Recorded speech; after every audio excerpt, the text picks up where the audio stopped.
अभिमान और अहंकार, ये तीनों सुनने में एक जैसे लगते हैं, परंतु तीनों का अर्थ भिन्न होता है और परिणाम भी। तीनों का आरंभ प्रेम से होता है। स्वयं से प्रेम, परिश्रम हमारे मन में गर्व को जन्म देता है और सफलता अभिमान जगाती है। यहां तक ठीक है, परंतु जब ये भावना अहंकार बन जाती है तब वो समस्या बन जाती है, क्योंकि सबसे बुरा अंत अहंकारी का ही होता है।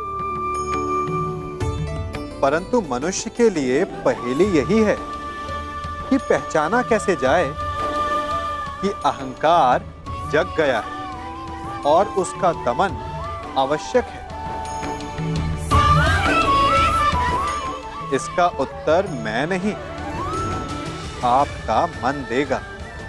जब तक आप स्वयं से प्रसन्न हैं, जब तक आप सबसे ऊंचा उठने का प्रयास कर रहे हैं, तब तक ठीक है। परंतु जब आपके मन में दूसरों को नीचा समझने का भाव आ जाए तो सावधान हो जाइए, क्योंकि यही अहंकार है जो वास्तव में आपको हीन कर रहा है। क्षमा कीजिए केशव कि मैं आपके इस निमंत्रण को अस्वीकार कर रहा हूं।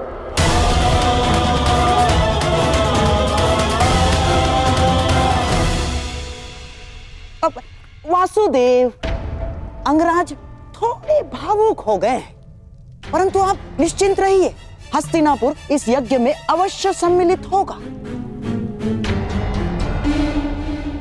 मुझे आपके आगमन की प्रतीक्षा रहेगी गांधार नरेश।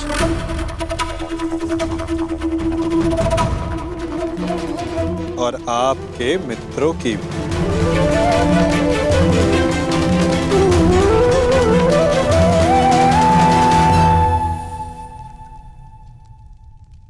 बुआ, बहुत लंबी यात्रा से आया हूं, भूख लगी है। भ्राता भीम ने मुझे बताया था कि आप राजभोग और खीर बड़ी स्वादिष्ट बनाती हैं। भोजन नहीं कराएंगी?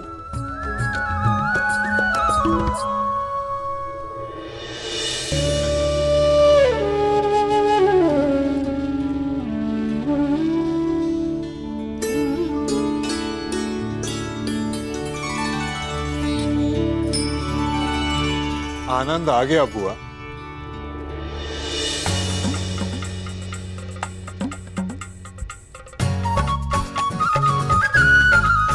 मार्ग में बहुत थक गया था बुआ, परंतु इतना स्वादिष्ट भोजन करके मानो जैसे मेरी थकान कहीं उड़ गई हो। और ये खीर,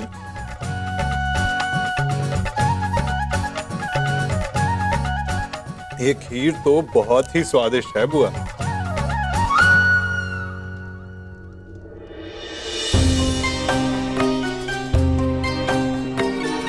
क्या हुआ बुआ?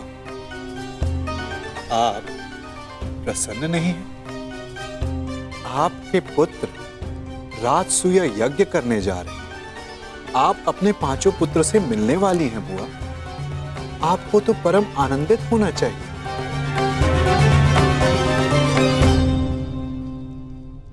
हाँ कृष्ण, बस एक ही दुख है, मेरा ज्येष्ठ पुत्र इस प्रायोजन में सम्मिलित नहीं हो पाएगा। कान्हा, ऐसा क्या है जो तुम्हारे बस में नहीं? क्या तुम कर्ण को इंद्रप्रस्थ ले आ सकते हो?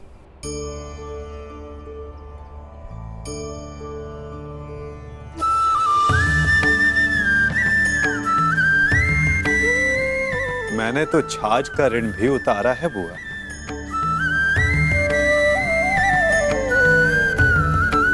और आपने इतनी मीठी खीर खिलाई है तो प्रयास अवश्य करूंगा कि इसका ऋण भी उतार सकूं। आपका ज्येष्ठ पुत्र अपने 5 अनुजों के साथ इस राजसूय यज्ञ के आयोजन में सम्मिलित हो सके।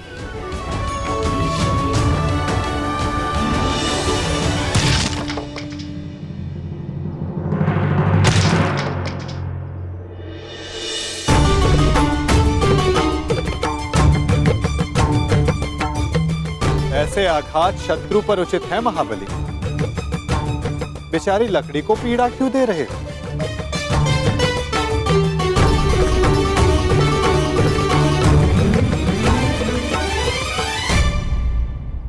क्योंकि मैं अपने शत्रु पर आघात नहीं कर सकता, इसलिए मैं अपना शोभ इन लकड़ियों पर निकाल रहा हूं।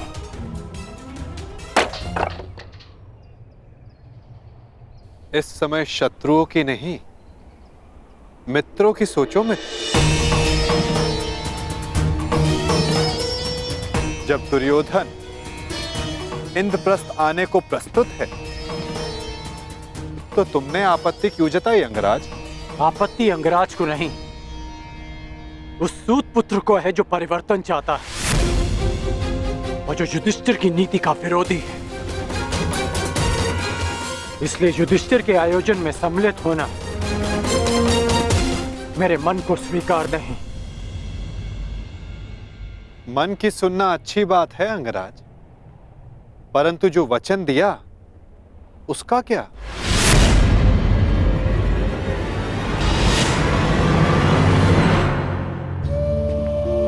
पांडवों की अनुपस्थिति में बुआ कुंती की रक्षा करने का वचन तुमने स्वयं को ही दिया था ना? वो नहीं निभाओगे?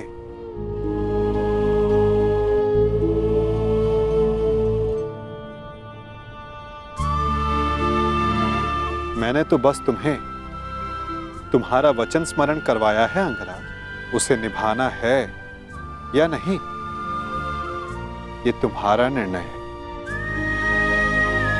क्योंकि मनुष्य का भविष्य उसके चयन पर निर्भर है।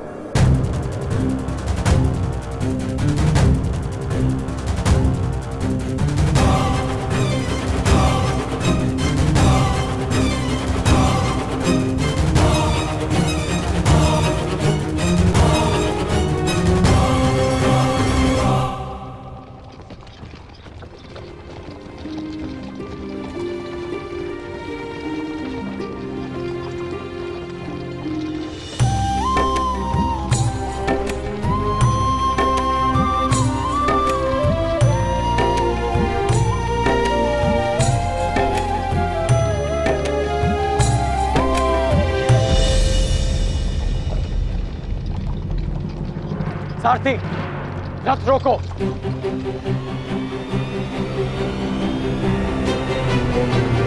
त्रिकर्ण, हम यहां क्यों रुके?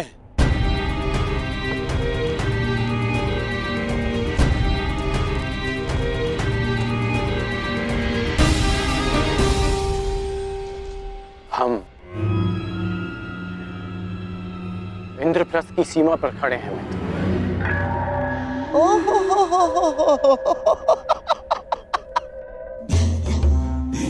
ये है इंद्रप्रस्थ, जिसकी प्रशंसा करते करते उस वासुदेव की जीवा थक नहीं रही थी।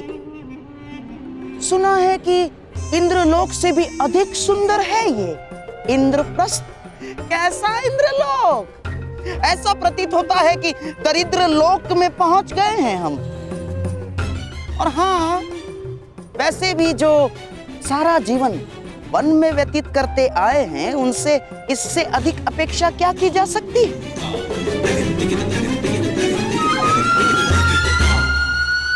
अब तो हस्तिनापुर संदेश भिजवाकर गुप्तचरों को ही बुलाना होगा कि वो जाकर खोजें कि किस गुफा में पांडवों ने अपना साम्राज्य स्थापित किया है। चलो मेरे होने वाले सम्राट, चलो लौट चलते हैं। महाराज को भी इंद्रप्रस्थ की भव्यता के विषय में सुंदरता के विषय में पता चलना चाहिए ना। आओ। रुकिए गांधार नरेश।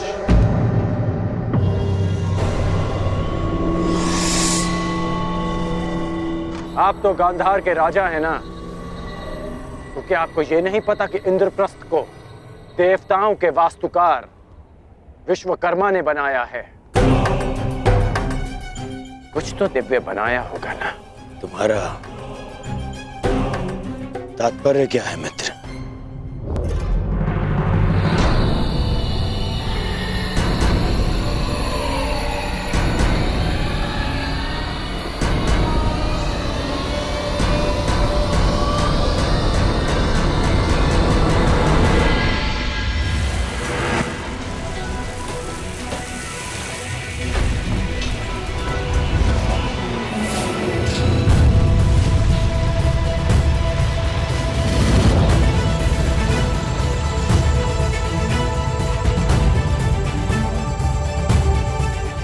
वो रहा इंद्रप्रस्थ मित्र।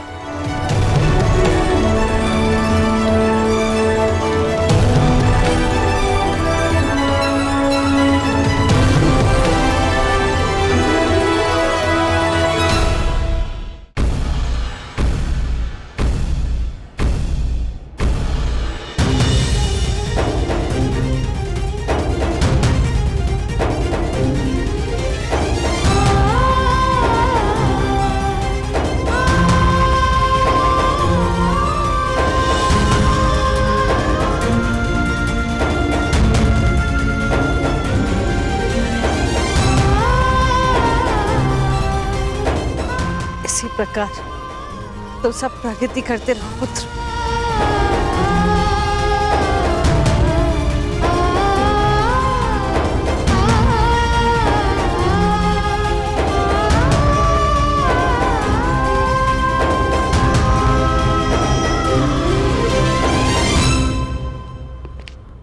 धन्यवाद मित्र, बुआ को अपने साथ लाने के लिए।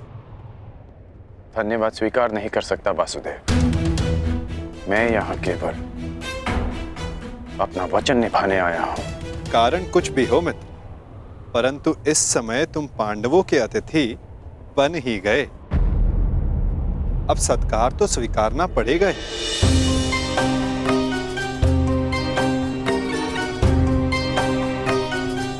स्वागत है अंगराज।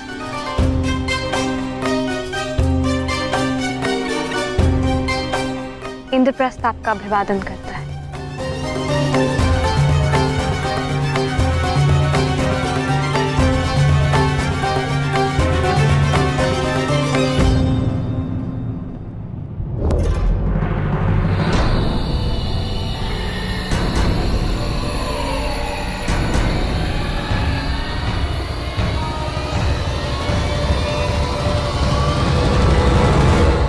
मैं आपका अभिवादन स्वीकार नहीं कर सकता देवी।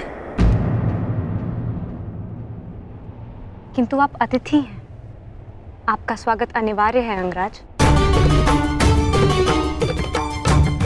अतिथि तो मैं पंचाल में भी था, जब उस दिन सूतपुत्र कहकर अपमान किया, तो आज अंगराज कहकर यह सम्मान क्यों? क्योंकि उस दिन आप अनामंत्रित थे, परंतु आज आप निमंत्रण पर आए हैं। राजकुल की परंपरा कदाचित मैं कभी नहीं समझ पाऊंगा। आप सब जब चाहे नियम तोड़ मरोड़ लेते हैं, परंतु एक योद्धा के लिए एक नियम कभी नहीं बदलता कि वो ना कभी हार स्वीकारता है और ना अपमान।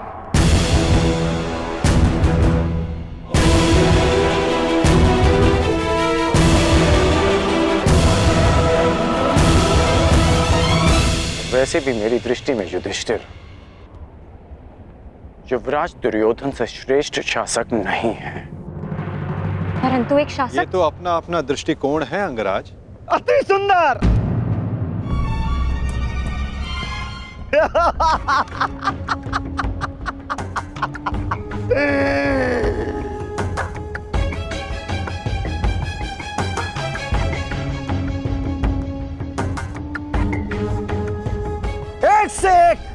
महान विभूतियों का जमघट लगा हुआ है यहाँ पर। एक ये जो बचपन से दान में अधिकार मांगता आया,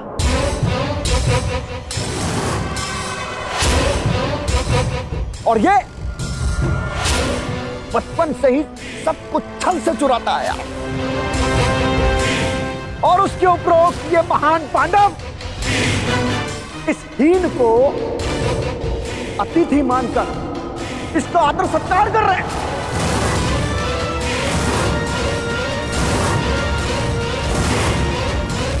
सावधान छेदी नरेश। शांत हो जाओ विकोदर। इस समय छेदी नरेश शिशुपाल आपके अतिथि हैं, और अतिथि अतिथि का अपमान करे तो ये राजसूया यज्ञ के फल को निष्फल कर सकता है। परंतु स्मरण रहे शिशुपाल, मैं अतिथि के बंधन में नहीं बंधा हुआ हूं। परंतु मैं छेदी नरेश शिशुपाल सभी बंधनों से मुक्त हूं। तेरे अतिरिक्त मेरा कोई वध नहीं कर सकता। अपने मामा का वध करने वाला रंग छोड़, थोड़े बंधन में तो तू बंधा हुआ है।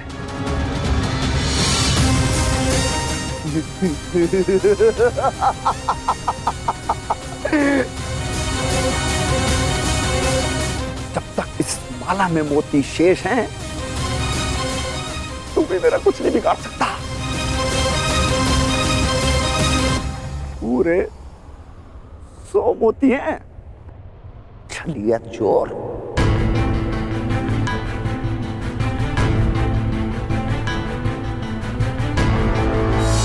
नहीं शिशुपाल, अब केवल 99 रह गए, और जैसे ही ये सारे मोती समाप्त हुए, तुम्हारे 100 अपराध भी पूरे हो जाएंगे और समाप्त भी। ऐसा अवसर मैं तुझे नहीं दूंगा। स्त्रियों के वस्त्र चुराने वाले। शिशुपाल, वरदान यह है कि तुम्हारा कोई वध नहीं कर सकता, परंतु मर्यादा का उल्लंघन किया तो कहीं ऐसा न हो कि तुम्हारा वध करने वाले को भी तुम पर दया आ जाए।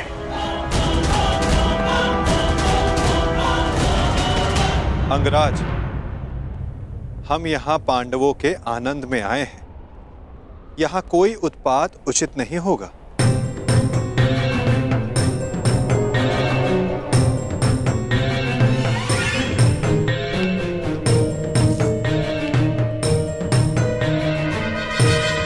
स्वागत स्वीकार करो शिशुपाल।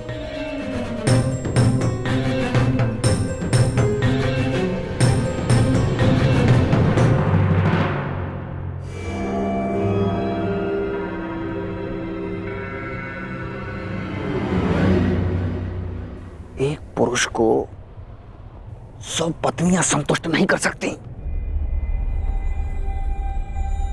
और तुम अकेली ने 5 को संतुष्ट कर दिया।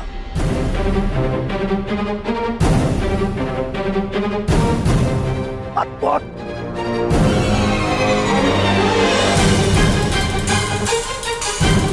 संतोष मनुष्य की शील में होता है, और शील मनुष्य की दृष्टि में।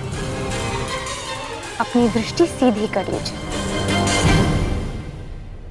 वो क्या है ना, टीका टेढ़ा हो जाएगा।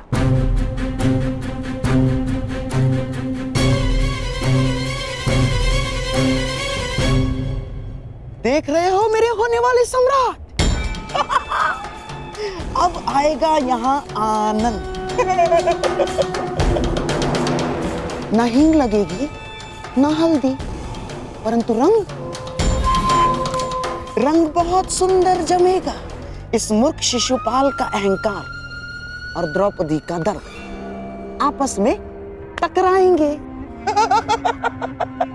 और भंग होगा पांडवों का यज्ञ।